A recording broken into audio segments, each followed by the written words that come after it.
Shalom ya. Syairnya lagunya tadi bagus loh saudara ya. Saat ku pulang menghadap Bapa. Wah itu saudara. Itu dalam sekali loh saudara. Jadi kalau dikatakan bahwa saat ku pulang menghadap Bapa ya, dan artinya akhir dari segala-galanya itu, yang kita miliki itu hanyalah Tuhan, maka pasti melalui ujian eh, yang luar biasa. Bagaimana mungkin tidak kalau yang tersisa hanya Tuhan? Saudara bisa bilang, Tuhan, saya nggak punya apa-apa. Nggak punya, nggak punya. Yang aku punya hanya Engkau.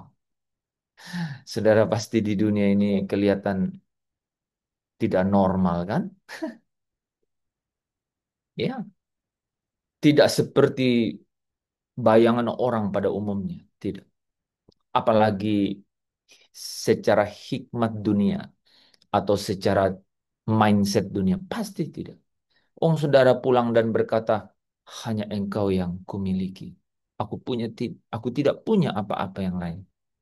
Nah itu pasti luar biasa, saudara. Ujiannya pasti, ya, ujiannya pasti sangat berkelas dan kelasnya kelas ilahi, bukan kelas dunia, saudara. Ya, bahkan sehebat-hebatnya ujian di dunia, pasti tidak dapat menyamai sedikit pun dengan ujian itu.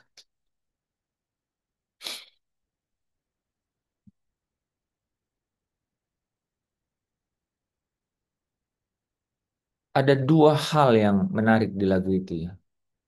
Itu saudara renungkan kata-kata itu. Jadi kalau saudara ada di dalam keadaan-keadaan yang hampir-hampir hanya Tuhan yang saudara miliki, saudara bersuka cita. Itu tidak mudah, loh, saudara. Tidak mudah, ya, tidak mudah. Jadi kalau bisa bahwa hanya Tuhan yang saudara punya, gitu. Itu yang di Efesus pasal 1 katakan telah dipilih, telah ditentukan sejak dunia belum diciptakan. Ya, memang memang ini bukan hal yang biasa. Ini pasti hal yang luar biasa. Yang kedua ya di lagu itu em, tadi apa? Eh, Kerinduan hatiku, kehausan jiwaku, dapat ku memandang wajahmu. Jadi sebelum pada akhirnya yang saudara punya hanya Tuhan, itu pasti ada prosesnya. Nah, proses ini cirinya tuh satu. Cirinya tuh satu. Kerinduan ya, saudara,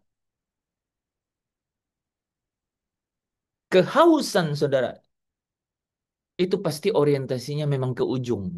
Memang ke ujung gitu. Wah, nah saudara bisa jadikan ini jadi refleksi hidup. Jadikan itu jadi refleksi hidup. Jadikan menjadi cermin ya, menjadi eh, ya menjadi cermin di mana saudara bisa melihat sesungguhnya siapa saudara gitu. Ya, sesungguhnya siapa saudara hari ini gitu. Ya, mungkin masih samar-samar ya, seperti Paulus bilang masih samar-samar. Ya, tapi satu hari nanti apa katanya? Jelas gitu. Muka dengan muka gitu. Ya. Kebetulan banget ya, eh, lirik-lirik lagu itu menjiwai firman kebenaran yang kita sedang bahas kemarin dan kita hari ini sedang mau bahas. Ya, apalagi saudara kalau lihat ya, saudara, keadaan rumah duka itu adalah sisa momentum saja yang terjadi, kan? Keadaan-keadaan itu seperti ini loh, seperti sudah di belakang waktu, ya. Nggak ada yang bisa buat apa-apa lagi, nggak bisa, gitu. Sayangnya tuh kadang-kadang penyesalan ada di rumah duka, gitu.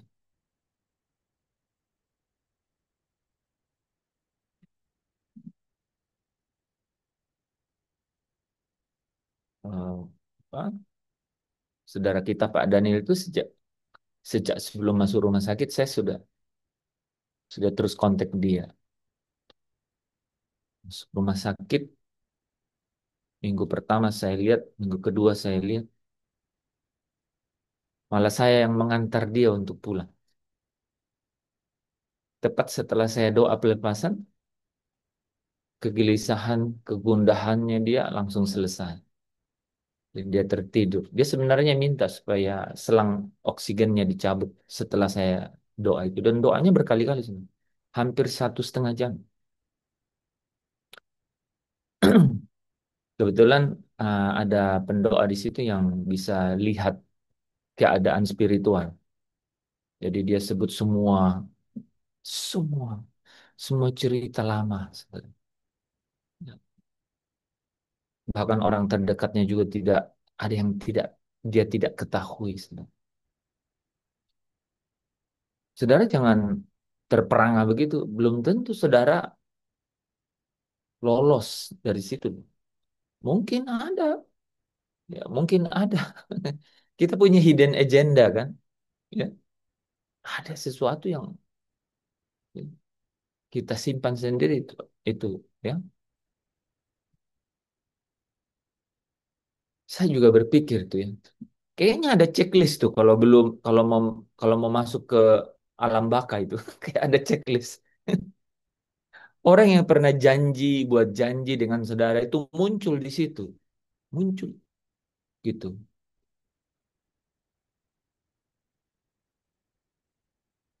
muncul di situ, nagih janji gitu.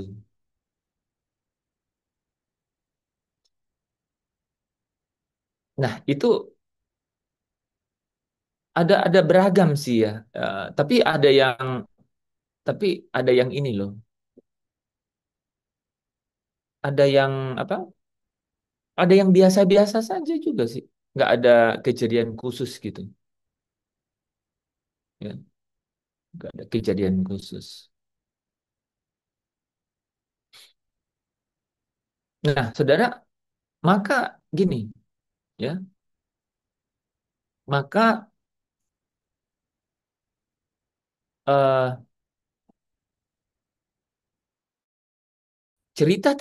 harusnya cerita tersisa itu pada saat ku pulang menghadap Bapa, hanya Engkau yang ku miliki, hanya ceritamu yang ku miliki, hanya cerita Dia yang kita miliki. Makanya beruntungnya orang-orang kayak Iko, Pastor Lepi, Pastor Tadus. Saudara sebenarnya merasa terpaksa, tapi keterpaksaan yang membahagiakan.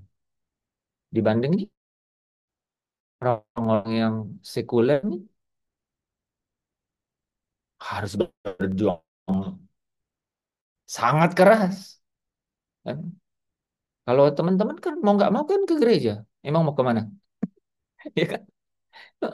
Bangun pagi kalau nggak baca Alkitab, dia bilang, apa lagi ini? Katanya pendeta nggak pegang Alkitab. Kalau kita nggak pegang Alkitab, biasa. Makanya bersyukur tuh. Saya selalu komentar dengan orang-orang yang benar-benar apakah itu terpaksa, apakah itu terjebak, kemudian jadi di dalam lingkungan pekerjaan Tuhan gitu. Jadi saya selalu komentar, "Aduh, bersukacitalah, bersyukurlah." Gitu. Karena saudara ditangkap, kata Paulus kan, saudara ditangkap. Wah, memang, memang gini loh. Daging kayak menjerit, kan? Daging tuh kayak menjerit. Seketika, kata Alkitab tuh pakai kata seketika. Seketika seolah-olah menjerit. Tapi jeritannya itu jeritan yang seketika. Jeritan seketika. Yang yang katanya apa? Paulus bahkan bilang jeritan yang ringan gitu ya. Ringan ini karena dibandingkan dengan sesuatu pastinya. Ya, dibanding sama orang-orang saudara yang nanti ya kayak orang kaya itu dia menjeritnya panjang sekali tak berakhir gitu, namanya jeritan yang tersimpan dalam penghiburan di dunia. Tuh, kata-katanya ya, jeritan yang tersimpan dalam penghiburan di dunia gitu.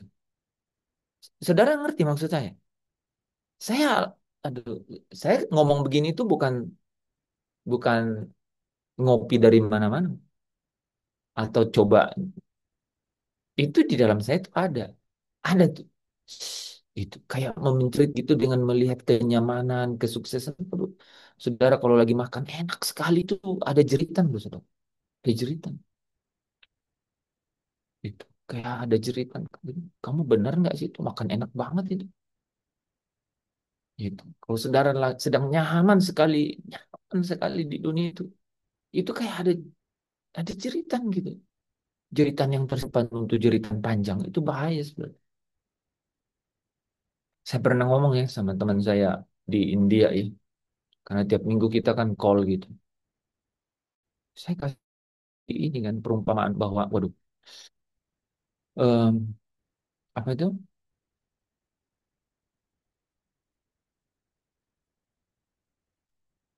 Kenyamanan itu kan, eh, saya bilang, kan begini, kan uang kan nggak bisa beli kenyamanan gitu sih, gitu. Kan nggak bisa, itu kan fana kan. Tahu nggak dia bilang apa ke saya? Kamu jangan coba-coba ngomong kayak gitu di orang yang nggak bisa, yang nggak punya uang, yang nggak punya kesempatan untuk nyaman. Itu nggak nyambung sama sekali. Ini. Mereka seumur hidupnya itu pingin nyaman, gitu. Jadi itu tidak nyambung karena dia itu nggak pernah rasain yang kayak yang kamu sebut itu. Gitu. Nah ini mirip-mirip kan, gitu. Tapi Alkitab cerita ke kita kan orang kaya yang kemudian akhirnya merasa dahaga jiwanya ya itu sangat panjang gitu. Itu saudara ya. Jadi menarik apa ya? eh, Lagu itu kan sudah sering kita ini ya, sudah sering kita dengar, tapi itu, itu pernah apa? Nilai apa apa ya? Maknanya itu terus menggulung melipat dan sampai megah gitu di dalam apa iman saya gitu. Karena bayangkan saja, bayangkan saudara pulang dan yang benar-benar jujur berkata bahwa hanya engkau yang ku miliki. Bohong. Dulu kamu dapat voucher kuis. Salah ya? Yang tidak. Nggak, aku cuman membuat ini tuh. Maksudnya saya juga menguji gitu ya, teman-teman. Kita ini kan nggak tahu siapa yang benar-benar finish di surga. Nggak. Jadi nggak ada di antara kita ini yang bisa sedikit pun berkata bisa lebih dari yang lain. Nggak ada gitu saya. Nggak ada. Aduh, nggak ada saudara ya. Nggak ada saudara. Yang ada itu adalah benar-benar sedang berjuang ya bersama-sama gitu. Jadi itu kalimat lagu itu buat saya apa ya, benar-benar menggoncang gitu, menggoncang iman loh saudara. Kayaknya bukan hanya Tuhan deh yang gue miliki pas pulang. Aduh. Makanya gini saudara, maksudnya begini saudara. Kalau Zoom ini jadi harta saya, kalau pelayanan ini jadi harta saya, kalau saya ambil nilai harga dari pelayanan ini, Itu artinya saya punya yang lain, ya, selain Tuhan gitu. Betul nggak? Itu. Kalau saudara pelayanan di gereja, saudara melayani di persekutuan, dan saudara mendapat harga nilai sesuatu dari situ, bukan hanya Tuhan yang saudara punya. Wah, merinding tuh saya ngomong gitu.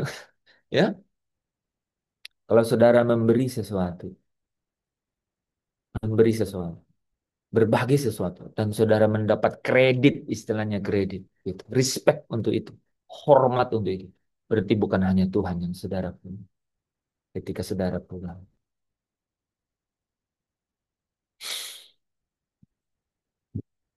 Maka eh, bagus ya itu untuk selalu. Nah, bagaimana caranya supaya kita bisa berkata hanya Engkau yang ku miliki? Ya, pastikan itu dari hati saudara yang paling dalam, paling dasar, paling bawah. Saudara, hanya Engkau yang ku miliki. Nah, ya, itu bisa terjadi, saudara, kalau kerinduan hatiku, kehausan jiwaku. Jadi kerinduan terdalam batinnya saudara, hanya dia. Kemudian kehausan pikiran, perasaan saudara, itu hanya dia gitu. Hanya memandang wajahnya gitu. Satu hari nanti.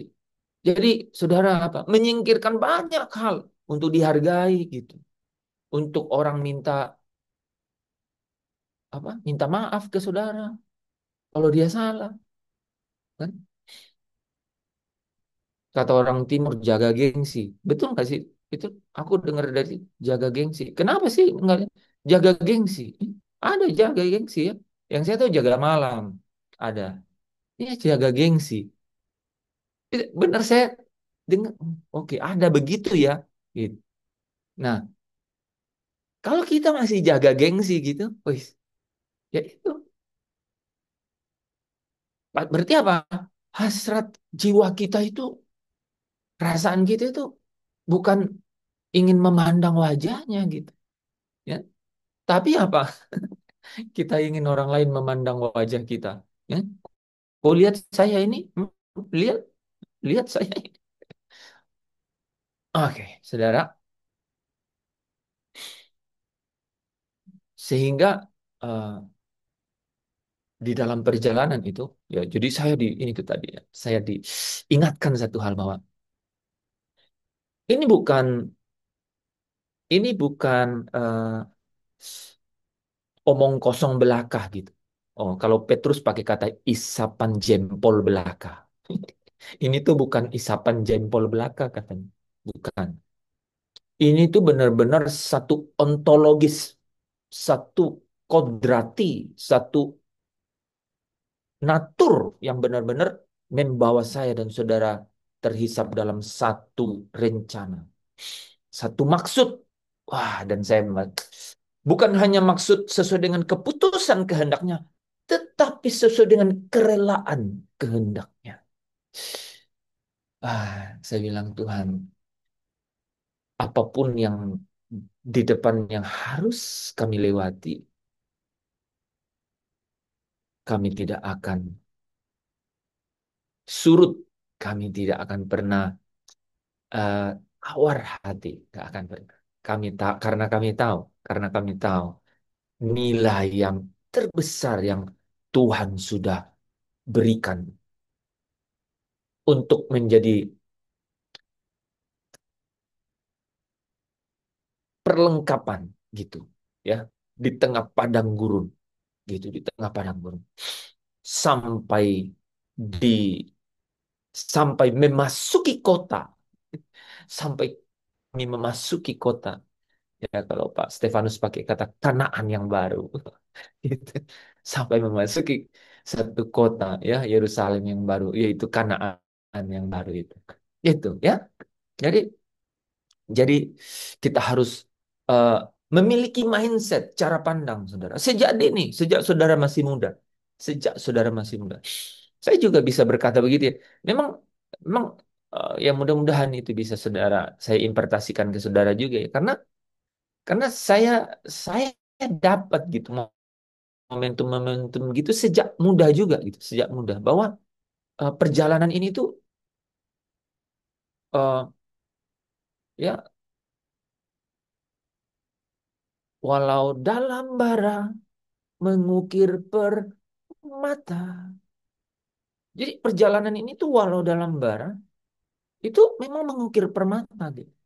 Nah, dulu dulu itu saya melihatnya memang begitu pendek jaraknya berupa prestasi gitu. Begitu hasil-hasil yang kemudian menjadi performance, menjadi mahkota-mahkota sementara gitu. Tapi semakin hari semakin lihat, saya semakin melihat sesuatu yang di belakang langit biru, di belakang langit biru. Nah, Ayub lulus di dalam hal itu. Ayub lulus ya sampai selesai semua pasal di dalam di pasal sampai pasal-pasal terakhir maksud saya di dalam kitab Ayub itu berhasil. Nah, itu kita ingin belajar dari situ ya.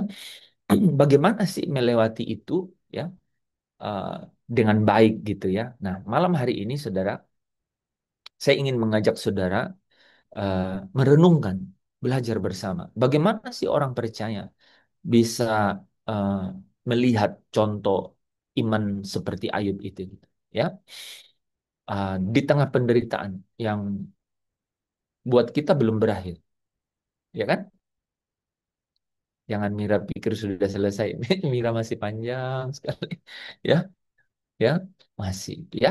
Ini belum selesai. Nah, bagaimana kita bersikap itu penting. Saya, saya setiap kali saya renungkan nih materi ini, saya selalu ingat tuh pertanyaannya Iko. Karena akan harus terjawab di ujung nanti. Ya, jawabannya mungkin secara ya, sebagian-sebagian bisa didapatkan, tapi di ujung harus dapat jawaban itu. Haruskah kita menderita? Ya, harus nggak sih menderita itu? Gitu ya. Oke. Mari kita mulai dengan ayat firman Tuhan yang kemarin sebenarnya Pak tadi sudah baca ya. Dan itu menurut saya menginspirasi saya ya. Jadi Ayub pasal yang ke-7 ayat 1 dan Ayub pasal ke-14 ayat yang ke-1. Silakan. Mungkin siapa yang bisa baca? Ayub 7 Pasal ayat 7 ayat 1 dan 14 ayat 1. ya, Ayub pasal 7 ayat 1. Bukankah manusia harus bergumul di bumi dan hari-harinya seperti hari-hari orang upahan? Kemudian ayat 14 ayat 1. Manusia yang lahir dari perempuan singkat umurnya dan penuh kegelisahan. Jadi dikatakan harus bergumul dan katanya apa? Penuh kegelisahan. Jadi kalau Iko nanya, haruskah menderita? Ah, ini jawabannya. Ya, bahwa apa katanya? Bukankah manusia harus bergumul dan hari-harinya seperti hari-hari upahan? Gitu. Bukankah manusia yang lahir dari perempuan itu singkat umurnya dan penuh kegelisahan? Gitu.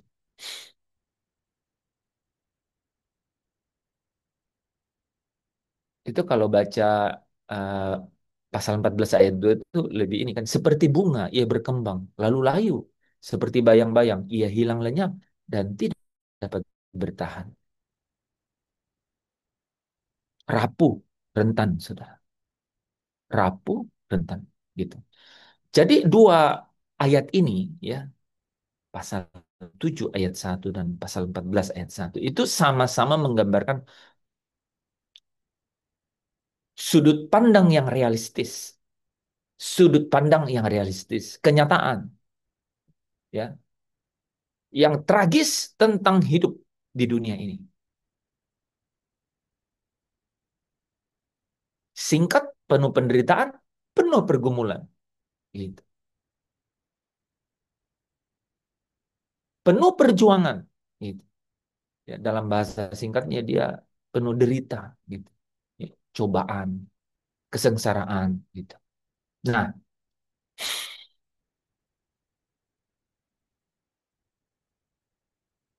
saudara yang dikasihi Tuhan, ya,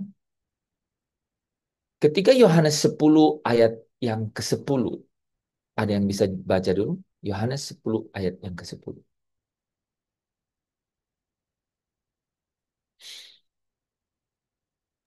Itu Yohanes satu 10 ayat ayat yang ke-10. 10. Ya. Pencuri datang hanya untuk mencuri dan membunuh dan membinasakan. Aku datang supaya mereka mempunyai hidup dan mempunyainya dalam segala kelimpahan. Jadi ketika Yesus datang, dia tahu fakta ini, bahwa pandangan realistis mengenai kehidupan ini adalah tragis, gitu. Penuh pergumulan, penuh perjuangan, gitu. Melewati cobaan, jalan derita, sengsara, gitu.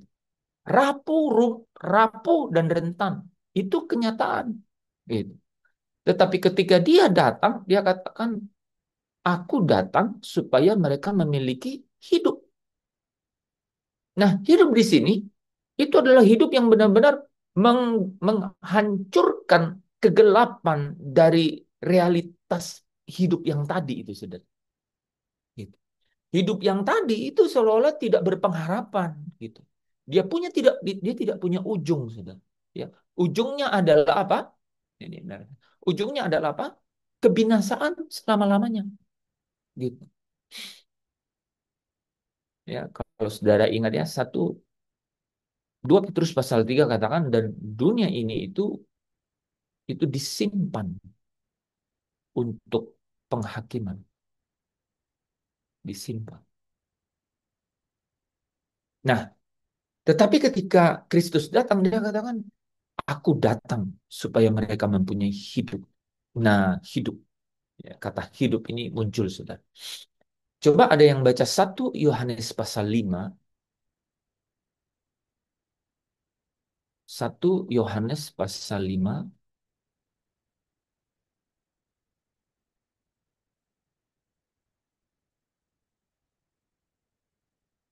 ayatnya yang ke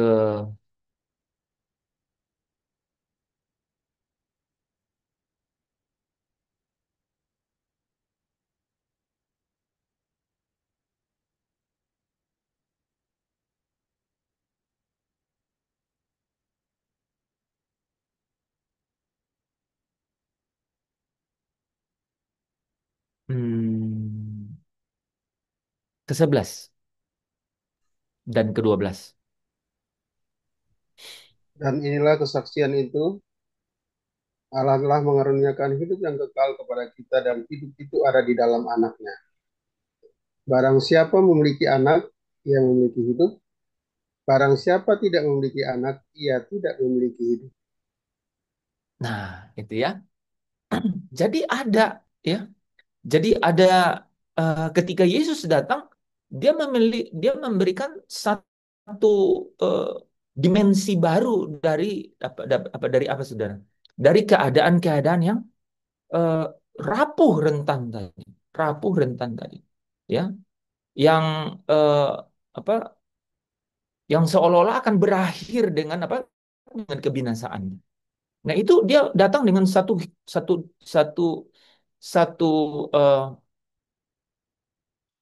satu kebenaran, ya, yaitu apa? Yaitu ada hidup, ya, ada hidup, dan hidup itu disebut hidup yang kekal, ya, karena hidup itu memang ada di dalam Dia, itu ada di dalam Dia. Nah, satu hari nanti, ya, satu hari nanti, ya, satu hari nanti, saudara, ya, kita akan melihat hidup itu. Nah, siapa yang kemudian menerima nih? Siapa yang kemudian menerima hidup yang dimaksud ini? Coba kita baca ya. Efesus Efesus pasal 1 ayat yang keempat dan kelima. Efesus 1 ayat 4 dan 5. Sebab di dalam Dia Allah telah memilih kita sebelum dunia dijadikan, supaya kita kudus dan tak bercacat di hadapannya. Ayat 5, dalam kasih Ia telah menentukan kita dari semula oleh Yesus Kristus untuk menjadi anak-anaknya sesuai dengan kerelaan kehendaknya. Amin. Saudara mendapatkan getaran yang sangat luar biasa itu, yang datang dari surga gitu, dari tempat tinggi dari atas. Ya, di dalam Dia Allah telah memilih kita sebelum dunia dijadikan. Dia menentukan kita, ya, dan Dia telah menentukan kita. Dia memilih kita, Dia menentukan kita sejak semula menurut kerelaan kehendaknya, gitu. Di dalam kasih. Karena demikian besarlah kasih Allah akan dunia ini. Maka ia mengaruniakan anaknya yang tunggal. Gitu. Supaya barang siapa yang percaya tidak binasa. Melainkan beroleh hidup. Hidup itu hidup yang kekal. Hidup itu ada di dalam anaknya. Jadi sejak ya Allah telah di dalam Dia, di dalam Kristus Allah telah memilih kita sebelum dunia dijadikan. Menentukan kita sejak semula menurut kerelaan kehendaknya. Ada pengharapan yang baru ketika Kristus itu datang. Wah. Ini kan sudah mau Christmas kan? Ya, hari Sabtu udah 1 November. Ya, 1 bulan setelah itu Desember. Orang sudah mulai Natal. Ya, dia datang. Dia lahir untuk kami. Dia lahir untuk kami. Ini kan temanya penderitaan, saudara. Jadi saya harus membawanya itu nggak boleh meringis. Harus agak cerah sedikit kan, ya. Kalau enggak suasananya di sini sedih sekali kan. Oke. Nah, Bapak Ibu Saudara yang dikasih Tuhan, kalau begitu terus bagaimana kita sebagai orang yang telah dipilih sebelum dunia dijadikan, telah ditentukan sejak semula menurut kerelaan kehendaknya. Bagaimana seharusnya sudut pandang kita melihat penderitaan itu? Ya. Satu, saya ada 4 poin. Ya, ada 40 menit. 1 poin 10 menit. Satu, tetap bersuka cita di tengah penderitaan itu. Ya, tetap bersuka cita. Nah, wah saya sering dengar itu Pak. Ya, saya sering mendengar itu bersuka cita. Ya, nah malam ini saya ingin se- kita belajar supaya ini tidak berupa kata klise, kata-kata yang latah diucapkan, tapi berat untuk dilakukan gitu, apalagi dihidupi. Nah ini, ya kan? Gitu. Kita kan sering, makanya saudara, saudara tahu nggak sih, ada orang yang trauma. Apa orang ini trauma? Oh, apa ya kemarin ini? Ya trauma katanya, trauma, trauma dengan kegagalan. Orang bisa gitu ya. Mungkin kita ngomong gitu karena kita bisa hidup dalam Tuhan ya. Mungkin di luar Tuhan tuh benar-benar itu bisa nyata ya. Orang trauma terhadap kegagalan, trauma terhadap. Saudara tahu nggak?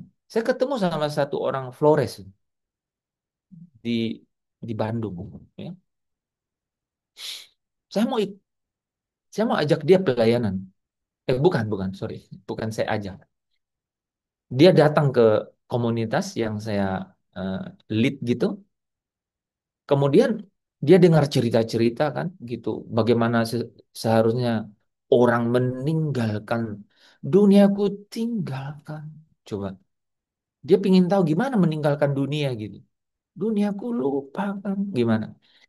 Karena dia adalah dokter bedah yang top di kota. Satu kali dia bedah itu bisa rate-nya itu 5 tahun yang lalu itu bisa 40-50 juta satu kali bedah. Jadi kalau dia bedah 5 kali dalam sehari, dia dapat 250 juta sehari. Saudara nggak bisa hitung lah pasti itu. Saya aja nggak bisa tuh. Jadi, coba bayangkan, satu kali bedah 40-50 juta. Kalau dia bedah 5 kali, 200-250 juta sehari. Gitu. Dia dia minta waktu waktu khusus dia datang ketemu.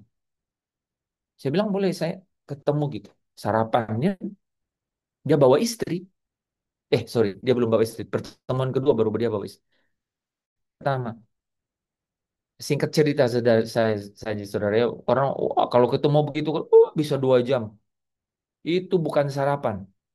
Sudah sampai makan siang, makan malam itu kayaknya makanan yang ya hampir 2 jam. Tapi saudara tahu nggak dia bilang apa? Saya itu trauma miskin, Pak Hens. Jadi dia tidak berani berkomitmen untuk masuk di ladang Tuhan hanya karena dia trauma miskin. Aku pikir-pikir, ya bisa ya. Nah, beberapa minggu yang lalu saya dengar ini mahasiswa kayak Iko nih di Jakarta dia trauma. Dia bilang sakit apa? Dia trauma. Sakitnya trauma, trauma kejiwaan. Dia pulang ke rumahnya, pulang kampung. Dia trauma Iko, mahasiswa semester 7, semester 5. Wow.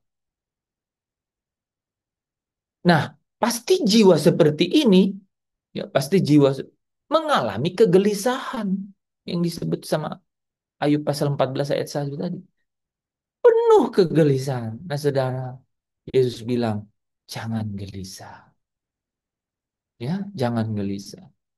Jangan liar pikirannya. Nah, saudara, supaya pikiran kita tidak liar, memang harus punya mindset, set of mind namanya, set of mind. Jadi pikiran kita itu sudah tertentu. Saudara saja ditentukan sejak semula. Maka pikirannya tidak tertentu, harus tertentu. Apa itu tertentu? Hanya memikirkan tetap sukacita. Jangan gelisah, jangan khawatir. Itu semua pakai kata jangan loh, saudara.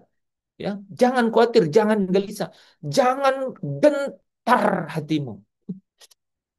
Ya, satu kali nanti kita bahas itu ya, kata-kata itu ya, yang berurusannya sama kejiwaan. Karena ada orang yang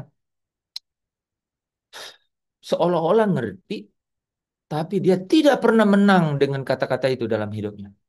Nggak pernah. Bahkan menghantui hidupnya. Gelisah, gentar, ya, khawatir gitu. Saudara, mari kita menanam benih-benih ya, supaya gandum yang tumbuh. Setuju Mira?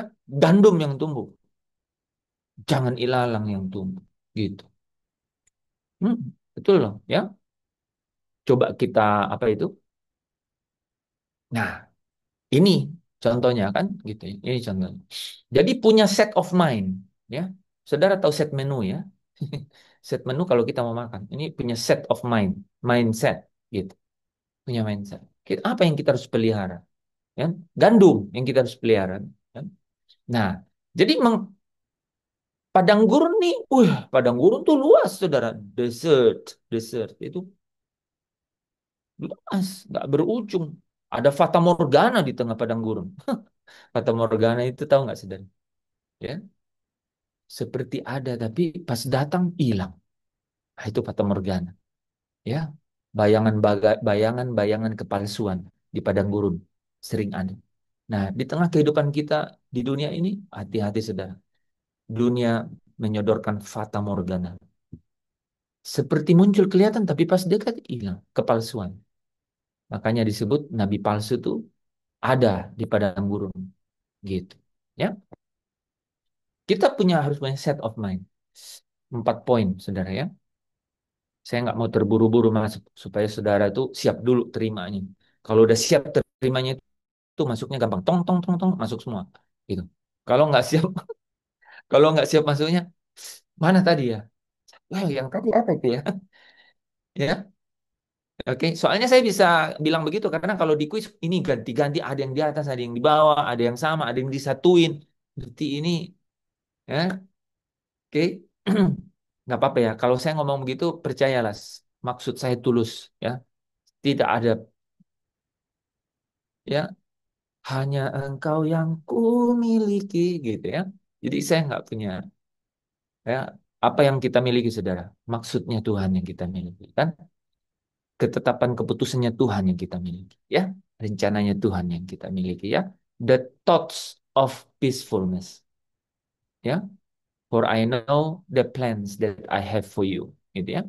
Mengenai ya, nah itu nanti kita bahas ya. 4 poin. Satu, tetap bersuka cita di tengah penderitaan. Nah, saya mau bahas nih, sukacita. Coba kita baca 3 ayat. 3 ayat ini adalah gradasi tingkatan sukacita. Nih, sukacita tingkat 1 itu kayak apa? Sukacita tingkat kedua kayak apa? Sukacita tingkat gini. Nah, yang pertama, Yakobus pasal 1 ayat yang kedua. Mungkin ada satu orang yang baca itu. Yakobus pasal 1 yang kedua. Yang kedua adalah satu. Oke, Yanti, Yanti Yakobus 1 ayat 2. Mira 1 Tesalonika 5 ayat 16. Nah, yang ketiga 1 Petrus 1 ayat yang keenam.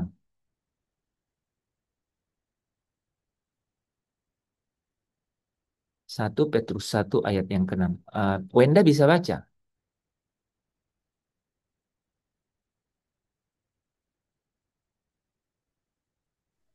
Bisa, Bapak. Oke, mulai dari pertama dulu ya. Yakobus 1 ayat 2. Soalnya takutnya Naurah lagi bangun. Naura, Naura. Kamu tahu nggak Wenda, Naura itu nama yang terkenal rupanya. Namanya Naura kan?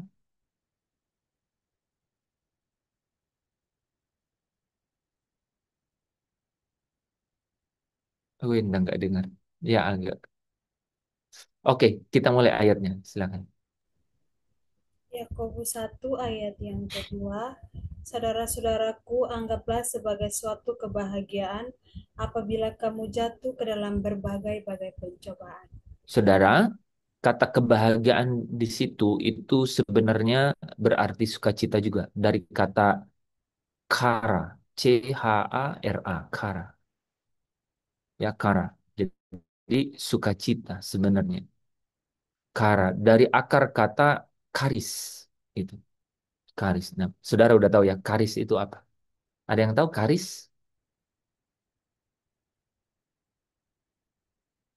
Ya, Kasih karis itu karunia, kasih kasih karunia. karunia. Kasih karunia, betul. Karis itu kasih karunia. Dan sudah jadi muncul nih. Kebayang nggak? Eh, Kara itu kara itu kata benda soalnya. Kata benda. Jadi sesuatu yang satu apa satu satu rasa gitu atau satu keadaan batin, satu keadaan perasaan gitu. Ya, bahagia. Nah, dalam bahasa Inggris itu joy, joy. Kebahagiaan itu joy gitu. Kara dari akar kata karis. Oh, hubungannya sama kasih karunia. Nah, nanti memang terhubung. Oke, satu. Kedua, silakan. 1 Tes 5:16. 1 Tesalonika 5 ayat 16, bersukacitalah senantiasa. Nah, bersukacitalah senantiasa. Kata bersukacitalah di situ dari kata kairo. Jadi tadi kara, kata benda. Kairo sama, akar katanya dengan kara sama. Karis juga. Tapi kairo ini kata kerja. Itu aktif. Kairo, bersukacitalah. Dia memiliki pemahaman atau makna yang eh, berbeda gitu. Ya, berbeda dengan kara tadi gitu. Oke. Yang ketiga, 1 Petrus 1 ayat 6, Wenda. Silakan. 1 Petrus 1 ayat 6, bergembiralah akan hal itu, sekalipun sekarang ini kamu seketika harus berduka cita oleh berbagai pencobaan. Amin. Ya. Jadi bergembiralah. Bergembiralah. Itu juga sukacita. Tapi dari kata yang berbeda. Agala, agalia, agalia omai. Agalia omai. Gitu. Dari dua kata. Agalo. Gitu. Dan halomai. Sorry. Agan dan halomai. Agan, halomai. Gitu. Jadi eh, melompat karena bersuka. Gitu. Nah, melompat karena bersuka. Mari kita bahas satu-satu, saudara. Ya. Jadi ada kata tadi kebahagiaan, gitu. Anggaplah. Terus yang kedua tadi bersukacitalah. Yang ketiga tadi bergembiralah. Ya. Nah, anggaplah sebagai kebahagiaan.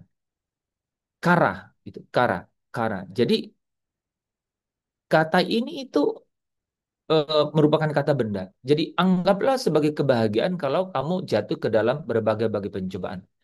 Karena kara itu akar katanya dari kata karis atau kasih karunia, maka makna dasar dari kara ini itu adalah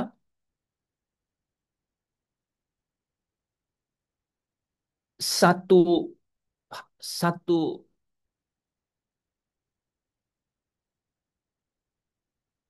buah gitu, satu buah atau satu buah atau hasil karena kesadaran akan kasih karunia. Itu kara itu. Jadi ketika dia bilang anggaplah sebagai kara, anggaplah sebagai kebahagiaan. Nah, ini tuh apa bilang anggaplah sebagai kebahagiaan. Ini adalah satu hasil atau satu buah dari karena menyadari gitu akan kasih karunia itu. Gitu. Jadi anggaplah sebagai kebahagiaan gitu. Kalau kamu jatuh dalam berbagai-bagai pencobaan, anggaplah sebagai satu buah kasih karunia gitu.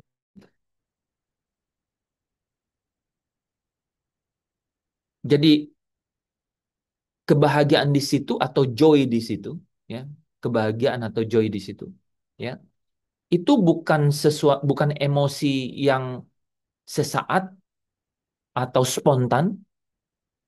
Ingat ya. Jadi, oh, kita anggap kebahagiaannya kalau kita dicobai. Ya udah, gua anggap kebahagiaan. Dirasa-rasa, bukan. Ini bukan perasaan, bukan emosi, bukan kondisi hati gitu yang sesaat gitu. Bukan kondisi hati yang sesaat. Jadi gini, oh kata Alkitab kita harus, pokoknya kalau ada pencobaan kita harus tetap rasa bahagia. Enggak, bukan itu. Memang bukan itu. Tapi apa itu? Dia adalah suasana hati yang stabil, stabil. Lahir dari satu pemahaman, gitu. Lahir dari satu kesadaran, gitu. Jadi ketika katakan, ah, gue harus bahagia nih, ya, harus bahagia dalam pencobaan. Itu dia harus punya, itu adalah suasana hati yang memiliki dasar, gitu. Karena pemahaman akan kebenaran, gitu. Bahwa apa? Eh, bahwa saya ini telah eh, ditentukan dari sejak semula telah dipilih sebelum dunia dijadikan dan telah ditentukan sejak semula gitu. Untuk apa? Untuk menerima kasih karunia itu. Untuk menerima kasih karunia itu. Jadi saudara menghadapi pencobaan, saudara harus di dalam pemahaman, kesadaran akan pemahaman bahwa apa? Bahwa saya sudah menerima kasih karunia gitu. Saya sudah menerima kasih karunia sehingga apa? Sehingga saya dicobai gitu. Saya dicobai karena apa? Karena apa yang yang saya kerjakan ini harus diuji kemurniannya gitu. Kayaknya belum mengerti ini, tatapannya Yanti masih tajam sekali ya.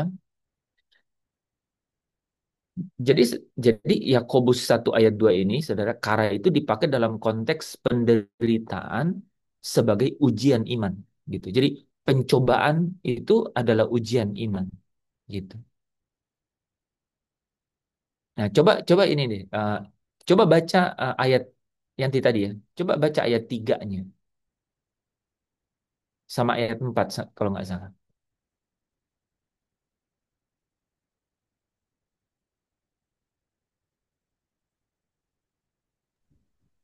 Ayat 3, sebab kamu tahu bahwa ujian terhadap imanmu itu menghasilkan ketekunan.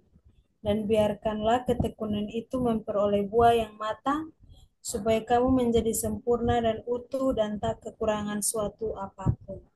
Lihat kan? Jadi kasih karunia itu ya, eh, jadi sukacita itu berdasar pada pada bahwa eh,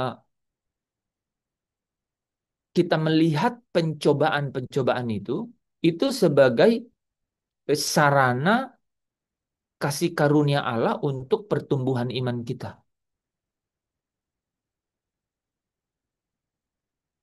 Jadi jadi set of mind-nya atau mindset-nya itu melihatnya seperti itu. Oh, ini jadi anggaplah sebagai kebahagiaan. Karena apa? Karena apa? Karena eh, iman kita diuji gitu melalui pencobaan itu. Iman kita diuji melalui pencobaan itu. Sarana kasih karunia Allah untuk pertumbuhan iman gitu, ya. Jadi melalui pencobaan kita diuji, ya. Tadi ayat 3-nya bilang gitu, itu ujian terhadap imanmu, ya. Jadi kita bersuka cita ya. Eh, jadi kara itu adalah kondisi hati yang bersuka cita karena menyadari. Nah, saya ulang nih, ini kata-katanya yang penting. Jadi kara itu adalah kondisi hati, gitu. Kondisi hati yang bersuka cita karena menyadari dan memahami kasih karunia Allah dalam ujian iman, gitu. Dalam ujian iman. Jadi karena kata kuncinya itu adalah karena kita menyadari dan memahami kasih karunia itu, sehingga kita apa? Joy, eh, sehingga kita anggap itu kebahagiaan, gitu. Ya, karena itu adalah sarana kasih karunia Allah eh, untuk apa? Untuk pertumbuhan iman, gitu. Melalui apa? Imannya diuji, kan, gitu. Supaya apa katanya? Supaya sempurna, kan, ya, utuh, sempurna dan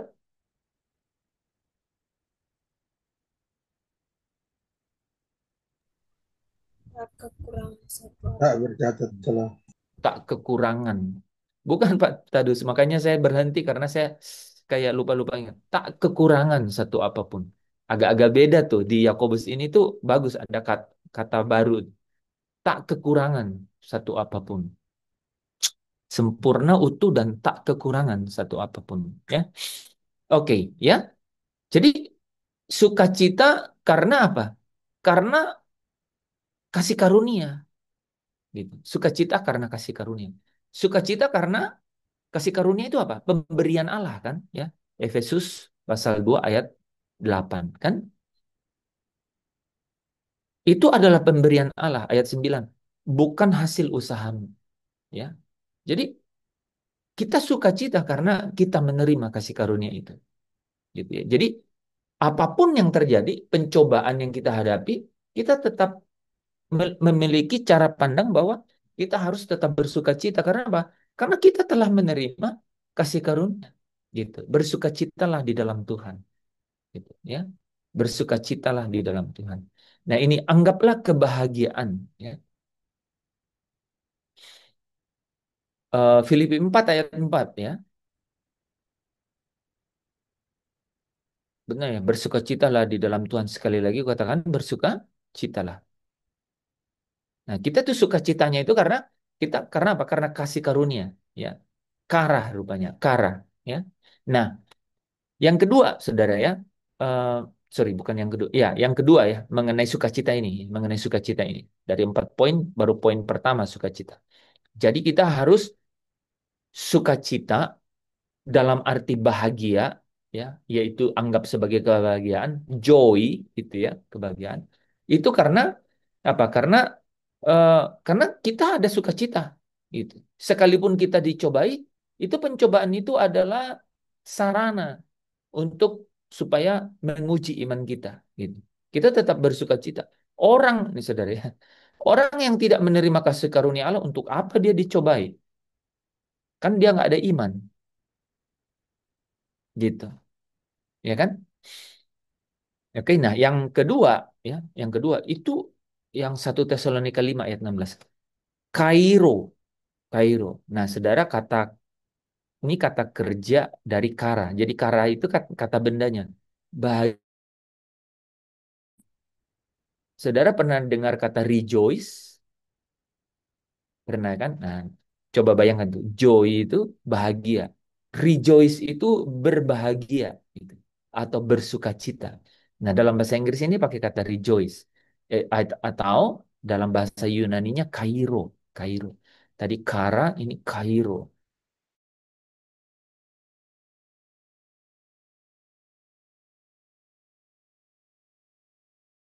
Diam, pasif kan? Hanya menunjukkan suasana hati tadi ya. Saudara ingat ya?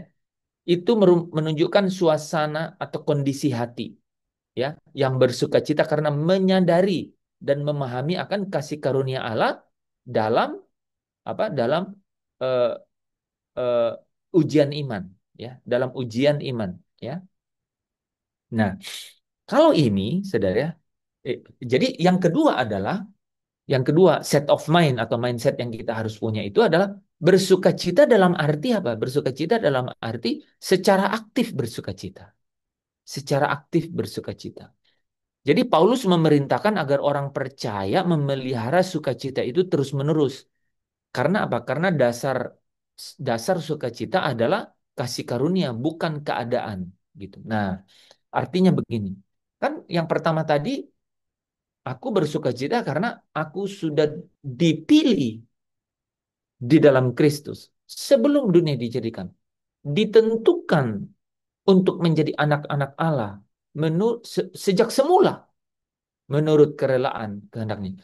Saya mau saudara nyatat itu deh, ya supaya saudara bisa itu bagus sekali itu ya. Jadi saudara bersuka cita karena apa? Saudara menerima pemberian Allah yaitu kasih karunia. Oke, saya ulang ya. Saudara bersuka cita ini poin pertama nih mengenai sukacita. Kenapa saudara bersuka cita? Karena apa? Karena karena apa? Karena saudara menerima jangan pakai saudara ya. Karena kita menerima kasih karunia yang adalah pemberian Allah, ya kan? Yaitu kita dipilih di dalam Kristus sebelum dunia dijadikan dan kita ditentukan sejak semula menjadi anak-anak Allah menurut kerelaan kehendaknya.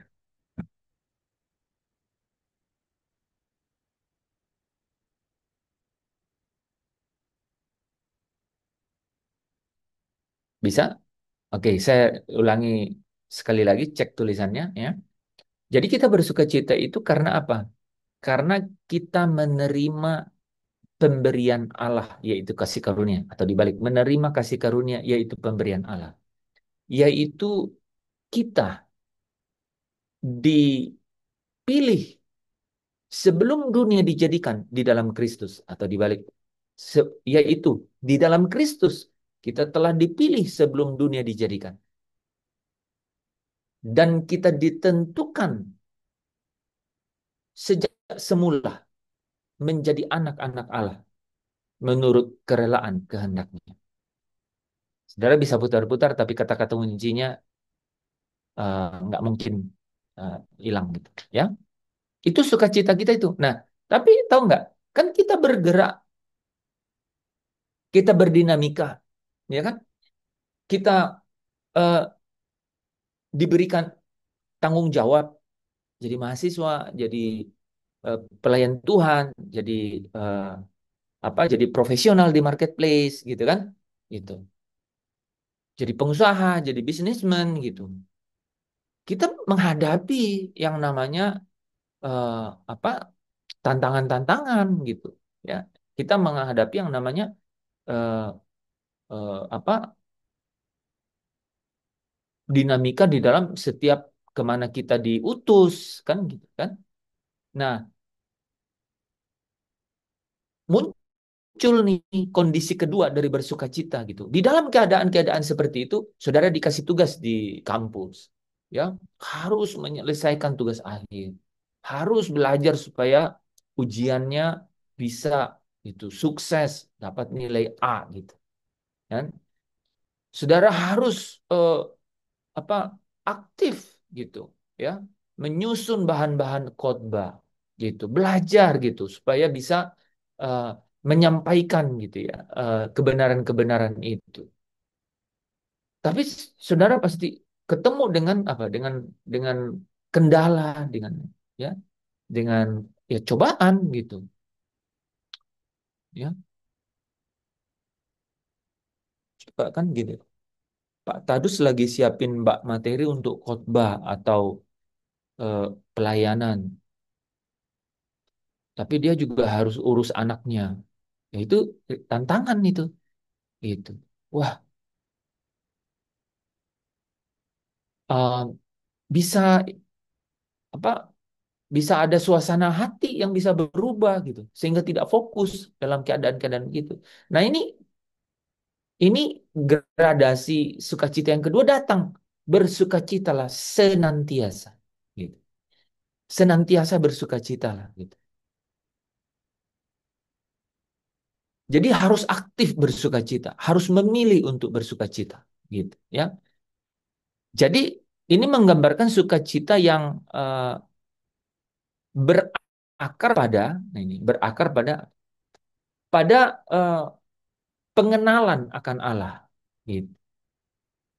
Ini sukacita yang, nah makanya ingat nggak saudara, ada kata senantiasa di kitab Ayub kan, ayat-ayat Wahyu Ayub 1 ayat 5 kan, gitu. Senantiasa melakukannya. Jadi harus ada di sini, harus ada sukacita di sini itu berakar pada hubungan dengan Allah, gitu. Ada tantangan yang datang, ada godaan yang datang, tapi saudara sudah punya eh, apa? Punya pengalaman, gitu. Punya pengalaman, gitu. Bahwa apa? Tuhan itu hadir. Tuhan itu sekalipun dalam senyap, dia ada. Kasih karunia-Nya itu tidak pernah berhenti. Gitu. Ya tadi ingat ya, kasih karunia yang tadi itu karena apa? Saudara dipilih, saudara ditentukan jadi anak Allah. Ya, itu sukacita karena apa? Nah, saya tambahin dikit di situ ya. Karena apa? Karena status yang baru di dalam Kristus kan? Karena apa? Menjadi ciptaan yang baru dalam Kristus. Nah, yang ini itu beda. Yang ini itu karena karena saudara diutus ke tempat pelayanan gitu ya, ke dunia kerja, ya, ke kampus gitu kan.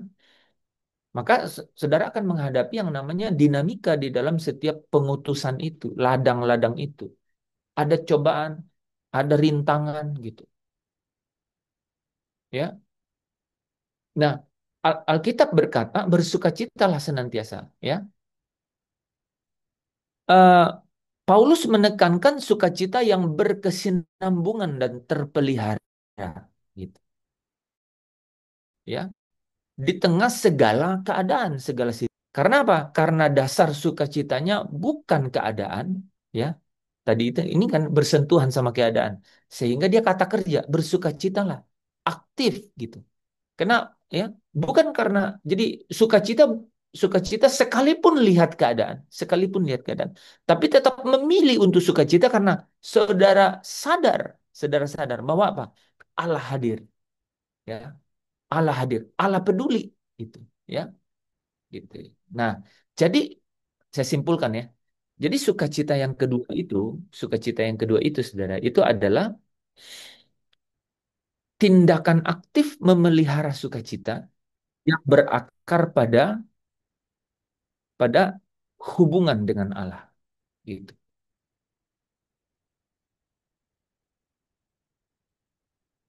Nah, makanya dikatakan jadi tindakan aktif. Ya, kalau tadi kondisi hati, ya, anggaplah sebagai kebahagiaan. Ya, karena kondisi hati yang secara ontologis, secara natur, secara eh, apa? Secara eh, kodrati gitu, ya. Itu telah dipilih, telah ditentukan jadi anak Allah. Kamu jadi anak Allah. Kenapa? Karena kamu menerima benih ilahi. Gitu. Kamu jadi anak Allah. Karena iman di dalam Kristus, kamu jadi anak Allah. Ya, kamu bersukacita karena itu. Nah, ini adalah ketika saudara menghadapi keadaan, ya, dimanapun ladang saudara ke apa, diutus ke situ, saudara tahu bahwa Allah hadir. Ya, kasih karunia itu tidak pernah berhenti. Ya, jadi ada tindakan aktif, ada sikap aktif gitu. Bukan hanya kondisi hati, tapi ada sikap aktif gitu, ada tindakan aktif. Aku harus bersukacita senantiasa karena aku tahu Allah hadir. Karena aku tahu kasih karunia-Nya itu tidak pernah berhenti. Gitu, ya. Artinya apa? Itu pasti dimiliki melalui apa? Melalui hubungan, gitu, ya. Yang ketiga, bergembiralah. Ya, jadi apa beda bersukacita sama bergembira? Jadi saudara jadi sini jadi tahu juga ya. Bergembira itu saudara, itu dari akar kata menarik dari akar katanya jadi kita bisa ngerti. Agan dan halomai. Nah, saudara nggak usah tulis itu ya. Saudara tangkap di situ kan agaliaomai dari kata agan dan alomai. Nah, agan itu sangat, halomai itu melompat. Nih, agan itu sangat, halomai itu melompat, melompat. Kalau disatuin katanya agaliaomai gitu. Ya, jadi halomai melompat, agan sangat. Jadi kalau kita lihat itu berarti meluap dengan sukacita, gitu ya, melompat kegirangan, bersorak karena sukacita besar. Nah, ya, jadi kalau tadi bicara mengenai ada penyertaan, ada kehadiran yang Kairo tadi, gitu ya, bersukacita senantiasa karena ya meskipun apapun gitu bagaimanapun keadaannya karena tidak bergantung kepada hal-hal yang saudara lihat itu kan. Kalau yang ini itu melompat dengan gembira gitu, meluap dengan sukacita, melompat dengan kegirangan, bersorak karena sukacita besar. Nah, kira-kira apa ini? Nah, kalau kita perhatiin ya, yang tadi Wenda baca kan, dikatakan apa? Bergembiralah akan hal itu sekalipun sekarang ini kamu seketika harus berduka cita oleh berbagai-bagai pencobaan. Ayat 7-nya kan bilang begini. Maksud dari semuanya itu adalah untuk kemurnian, untuk membuktikan kemurnian iman yang jauh lebih tinggi nilainya daripada emas yang fana dan diuji kemurniannya dengan api. Sehingga apa katanya? Kamu memperoleh puji-pujian dan kemuliaan dan kehormatan pada hari Yesus Kristus menyatakan dirinya. Nah, jadi sukacita yang ketiga itu adalah sukacita yang dimensinya eskatologis. Itu sukacita yang ketiga. Eh, bersukacita dalam pengharapan, gitu. Ya, bersukacita dalam pengharapan. Jadi kita bersukacita ya dalam tingkatan yang ketiga itu adalah karena kita tahu ada pengharapan.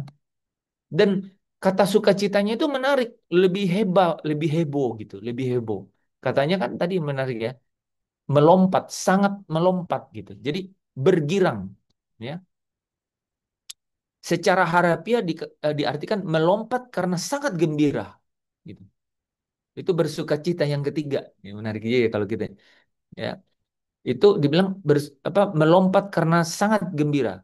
Secara harafiah dikatakan meluap-luap dalam sukacita, gitu. Bahkan melompat kegirangan. Nah, itu hubungannya dengan dimensi eskatologis. Jadi konteksnya pengharapan, ya. Sukacita karena ada janji Allah. Tadi ada apa? Kepedulian Allah hadir. Allah mengerti, Allah peduli. Jadi kita bersukacita sekalipun lihat keadaan ya yang tidak yang tidak eh, tidak enak gitu ya. Tapi apa? Tapi kita tahu Allah hadir. Ya, sekalipun kita, seolah Allah tak hadir, tapi kita kita tahu bahwa kasih karunia-Nya itu tidak sekali-kali dia tetap setia kan? Dia kasih karunia tidak pernah berhenti. Ya kan?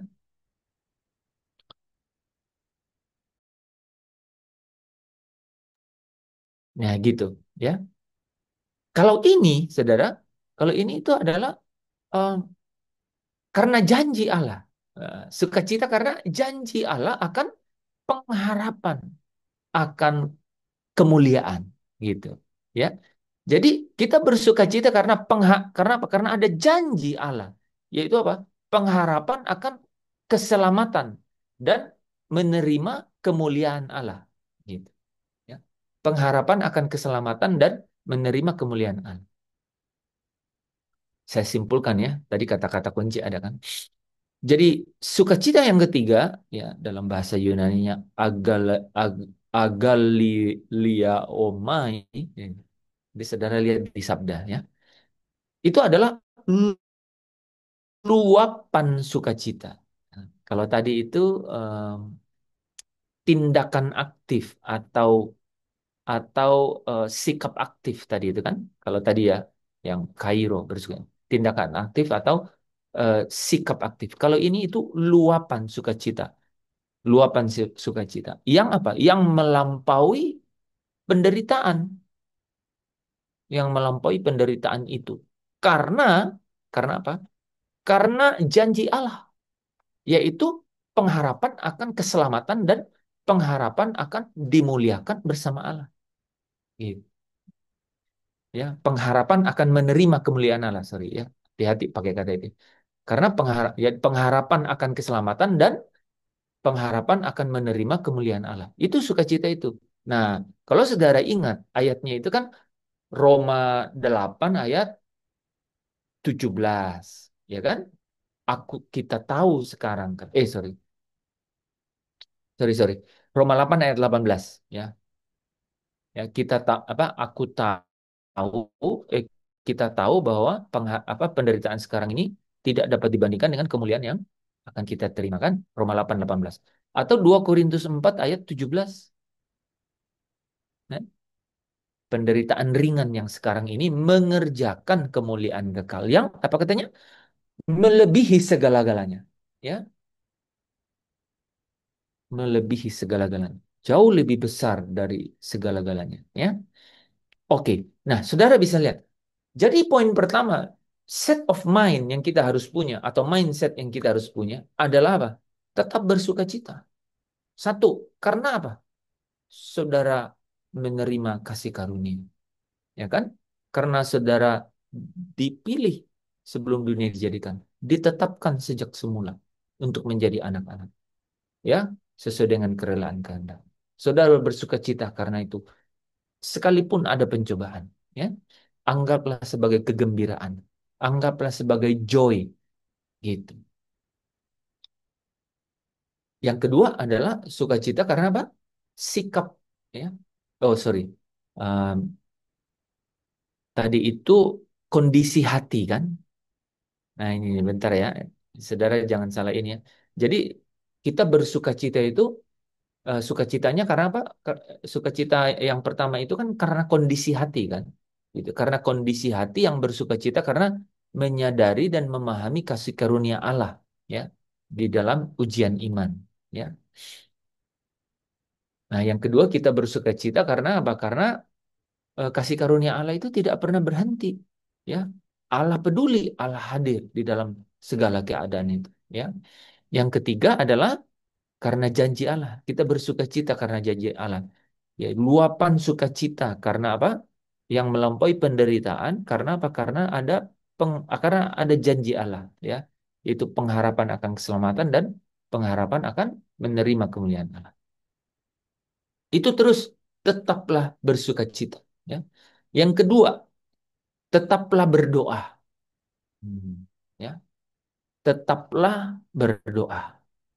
Jadi sikap kita terhadap eh, eh, padang gurun yang penuh derita sengsara cobaan itu tetap berdoa. Tetaplah berdoa. 1 Tesalonika 5 ayat 17. Berdoalah tanpa henti. Itu di dalam terjemahan lain. Nah, saudara, ketika doa itu seolah-olah nah, sebentar. Doa itu saudara tahu nggak? Doa itu sebenarnya eh, itu adalah bukan untuk mengubah pikirannya Allah atau kemudian mengubah keadaan, tetapi sesungguhnya doa itu adalah bagaimana kita mengetahui kehendak Allah. Bagaimana menyelaraskan hati kita itu dengan Dia, gitu. Itu doa. Jadi kata tetaplah berdoa itu saudara untuk tahu jawaban sebenarnya. Tahu jawabannya apa? Hmm? Tahu jawaban apa? Apakah yang saya doakan ini tuh benar gitu? Itu Tuhan, kalau bisa gitu, kalau bisa. Kan keinginan rupanya tidak bisa. Pernah doa gitu? Sering ya. Ke Tuhan, dalam nama Yesus. Gak, udah lewat lagi. Gitu. Ya kan? Itu. Semakin saudara sering doa gitu, semakin saudara mau ngomong aja, udah nggak bisa. Ah, kayaknya bukan ini nih. Nah, makanya Filipi 4 ayat 6 tuh bilang begini. Nyatakanlah dalam segala hal keinginanmu kepada Allah dalam doa. Jadi gunanya berdoa itu supaya keinginan kita ini kita nyatakan dalam doa. Itulah berdoa sebenarnya. Kita nyatakan keinginan kita dalam doa. Gunanya supaya kita tahu, ini jangan-jangan keinginan kita ini bukan kehendaknya Allah deh. Nah, makanya tetaplah berdoa dalam situasi padang gurun, derita, sengsara itu. Tetaplah berdoa. Ya. Nah, ketika seolah-olah doa itu tidak dijawab, saudara, ingat nih satu hal. Sebenarnya setia di dalam doa itu sedang mengubah kita lebih daripada keadaan itu yang berubah gitu. Ketika kita berdoa itu. Sekalipun doa tidak dijawab, ketika kita tetap berdoa, maka kita tuh sebenarnya lebih diubahkan dibanding dengan keadaan yang kita doakan untuk berubah itu. Kita malah berubah. Makanya saya bilang tadi, ya, doa itu sebenarnya menyatakan segala keinginan kita kepada Allah, gitu. Nah, keinginan kita semakin hari semakin diselaraskan. Kita jadi bilang, oh ini sepertinya bukan maunya Tuhan nih. Ini bukan maunya Tuhan. Akhirnya pernah nggak saudara berdoa? Saking seringnya udah berdoa mengenai hal itu, saudara bilang, jadilah kehendakmu. Gitu. Ya kan? Jangan kehendakku yang jadi. Udah, maksudnya gini, kan kata Paulus juga begitu kan. Kita berdoa dengan akal budi, nah itu keluar di mulut. Kalau saudara berdoa dengan akal budi, itu keluar di mulut. Tapi kita juga bisa berdoa itu dengan roh. Itu yang tidak keluar di mulut. Ya. Paulus bilang, kalau aku berdoa dengan akal budiku, aku tidak berdoa dengan rohku. Dan kalau aku berdoa dengan rohku, aku tidak berdoa dengan akal budiku. Jadi dua hal yang terpisah. Kadang-kadang roh kita yang doa. Nah, saudara tahu kan Roh Kudus menolong kita berdoa kepada Bapa hal-hal, ya, keluhan-keluhan yang tak terucapkan. Betul. Apa sih berdoa di dalam roh itu? Apa berdoa dalam roh itu? Doa yang ditolong oleh Roh Kudus untuk keluhan-keluhan yang tidak terucapkan. Itu berdoa dalam roh. Nggak bisa dengan mulut lagi. Ya. Doa yang ditolong oleh Roh Kudus gitu ya kepada kita akan keluhan-keluhan yang tidak terucapkan. Itulah berdoa dalam roh. Maka tetaplah berdoa.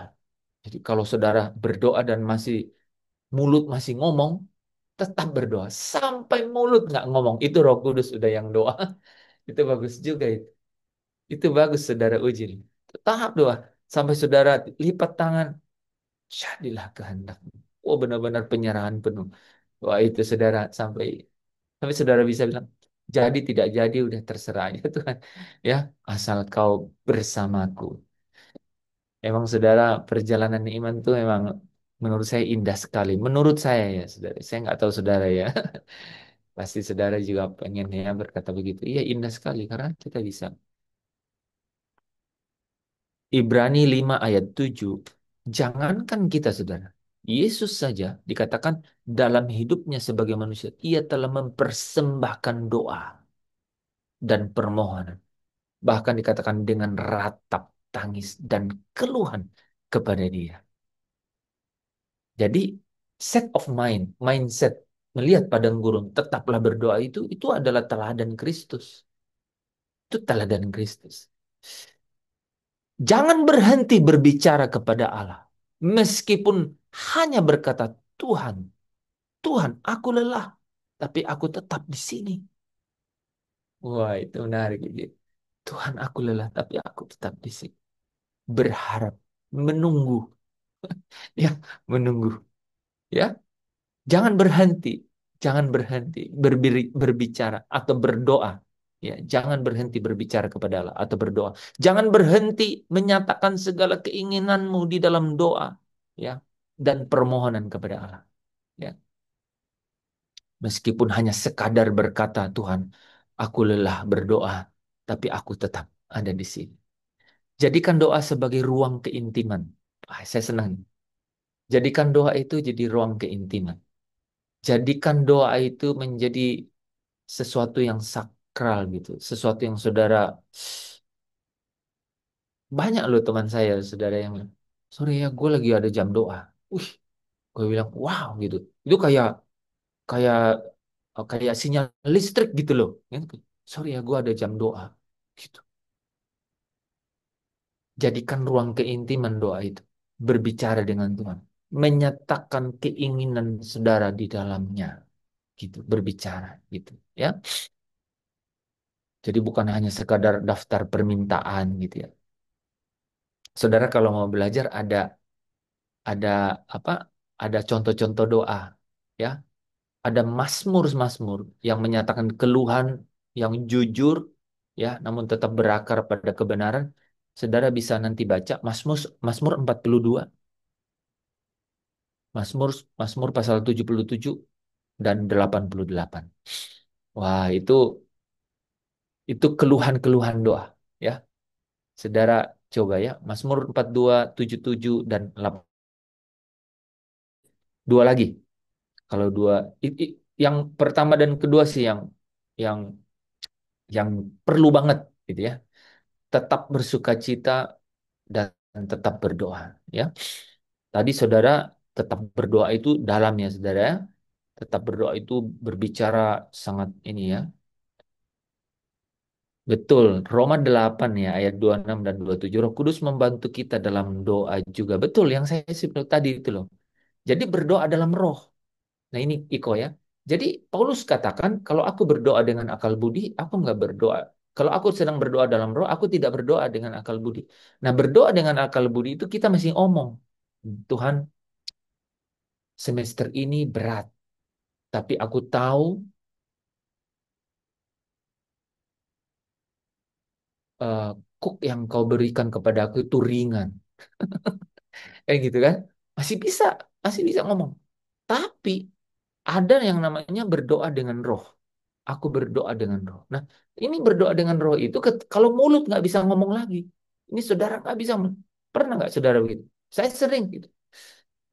Wah, ini karena saling kupercayakan kepadamu ke dalam tangan.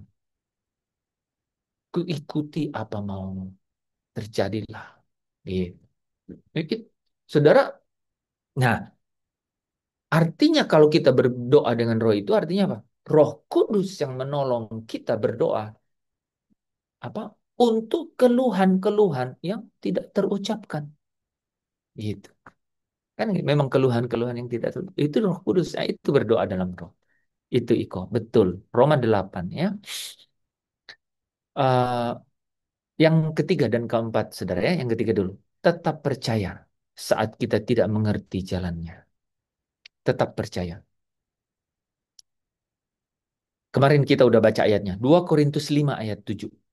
Sebab hidup kami ini adalah hidup karena percaya, bukan karena melihat. 2 Korintus 5 ayat yang ketujuh. Ya.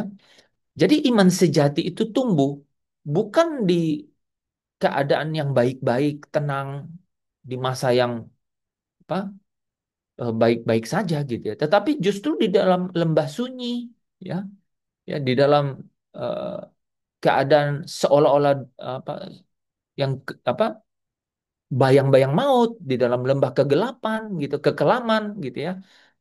Iman itu tumbuh di dalam keadaan begitu. Iman sejati itu tumbuh di dalam masa-masa begitu. Ya, seperti emas yang dimurnikan di dalam api. Ya, iman juga diuji oleh penderitaan. Gitu ya. Jadi ketika kita tidak mengerti jalannya Tuhan, paling tidak saudara percaya dengan hatinya Tuhan. Ya, ketika kita tidak mengerti jalan Allah, percayalah kepada hatinya Allah. Gitu. Ya, itu keadaan yang ya, luar biasa ya. Ia tidak pernah berhenti bekerja walau kita tidak melihatnya sedang bekerja. Gitu. Jadi Allah seolah diam, tetaplah percaya. Ya,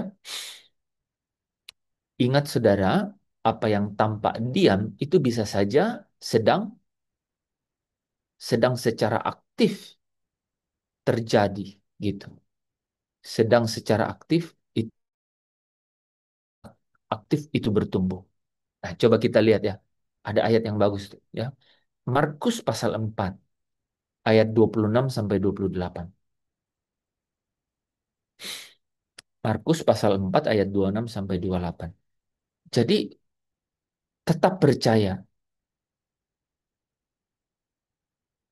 sekalipun kita tidak mengerti jalannya Tuhan, caranya Tuhan. Kita tidak melihat apa-apa yang terjadi. Tetap percaya. Nah, Markus pasal 4 ayat 26 sampai 28 itu berkata gini. Lalu kata Yesus, beginilah hal kerajaan Allah itu. Jadi cara Allah bekerja itu di dalam kerajaannya seperti ini. Seumpama orang yang menaburkan benih di tanah. Lalu nah, jadi dia menabur benih nih kan, menabur benih. Saudara kalau tabur benih, saudara tunggu itu benih di situ. Mana ada. Ada juga dia buang lewat belakang begini kan. Kan? Ngerti nggak? Saudara nabur benih, ditungguin benihnya. Sampai dia enggak kan? Gitu. Bahkan saudara asal tuh buang, buang kan? Nabur benih. Ini orang yang menabur benih di tanah. Katanya gini, lalu malam hari ia tidur. Jadi dia sudah tinggalkan, dia tidur. Dan pada siang hari ia bangun. Dan benih itu mengeluarkan tunas, dan tunas itu makin tinggi. Kata-kata yang penting di sini adalah bagaimana terjadinya tidak diketahui orang itu. Jadi, apa yang tampak gelap, diam, tak terlihat, itu bisa menjadi masa pertumbuhan, masa pergerakan, masa di mana sesuatu sedang dibuat oleh Tuhan. Tetaplah percaya. Tetaplah percaya. Kan ada dosen yang kayak gitu. Saudara nggak dikasih tahu nilainya berapa, ujian kemarin nggak keluar nilainya. Waduh, gimana nih nanti A atau A minus atau B plus, B minus nggak tahu. Kan gitu. Ada yang begitu. Tetaplah percaya kan? Gitu ya. Oke, yang keempat. Yang keempat, saudara. Jadi pertama tetaplah bersuka cita, yang kedua tetaplah berdoa, yang ketiga tetap percaya, yang keempat ini udah nggak ada yang terakhir lagi nih. Tetaplah berpengharapan. Ya, bahwa Allah akan memulihkan. Ya, jadi jangan berhenti berharap. Ya, jangan. 1 Petrus 5 ayat 10. 1 Petrus 5 ayat 10. Sesudah kamu menderita seketika lamanya, ya, Allah bukan menguatkan dan mengokohkan kamu. Ya, jadi memang ada menderita, ya, dan menderita itu seketika. Tetapi setelah itu Allah akan melengkapi, meneguhkan, menguatkan dan mengokohkan. Jadi tetaplah berpengharapan. Penderitaan orang percaya tidak pernah sia-sia. Wah, ini ya. Penderitaan orang percaya tidak pernah sia-sia. Saya ganti tadi ya, karena kita refer ke ayat yang pertama kan. Penderitaan anak-anak Allah itu tidak pernah sia-sia. Ya. Setiap air mata disimpan di kirbatnya, katanya. Ya. Mazmur 56 ayat 9. Sengsaraku, engkaulah yang menghitung-hitung. Air mataku kau taruh di dalam kirbat. Jadi kalau doa yang kedua tadi jangan lupa nangis ya. Karena ini ada ayat ya. Air mataku kau taruh di dalam kirbat. Penderitaan orang percaya tidak pernah sia-sia. Setiap air mata disimpan di dalam kirbatnya Tuhan. Penderitaan itu pasti membawa kepada pemulihan. Ini kata kuncinya, saudara. Jadi tetaplah berpengharapan karena Allah sedang memulihkan. Ya, penderitaan itu selalu membawa, mungkin tidak selamanya seperti bentuk yang kita harapkan, tetapi selalu membawa kepada iman yang semakin sempurna. Gitu. Ya, saudara renungkan ini.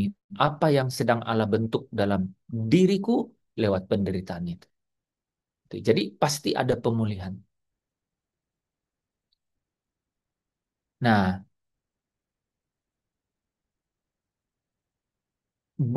gini, jangan lupa cerita gitu, penderitaan saudara gitu. Karena kisah di balik semua itu, di balik derita saudara, itu kesaksian yang bisa menjadi pengharapan buat orang lain. Jangan sampai suara Tuhan saudara bungkam karena kesaksian saudara itu saudara tidak ceritakan kepada orang lain. Saudara akan sangat menyesal nanti. Saudara sampai di surga, malaikat bisikin. Sebenarnya ada cerita yang harusnya viral melalui kehidupan. Dan ada banyak orang ini yang antri di belakang. Tapi mereka kehilangan cerita itu karena kau tidak menjadi saksi buat mereka. Memang tujuan terakhirnya itu. Supaya kamu menjadi saksi untuk dunia. Supaya banyak orang yang datang kepada dia. Ujungnya selalu itu. Semua nih orkestrasi agungnya Tuhan. Itu supaya membawa orang banyak datang kepada kemuliaannya.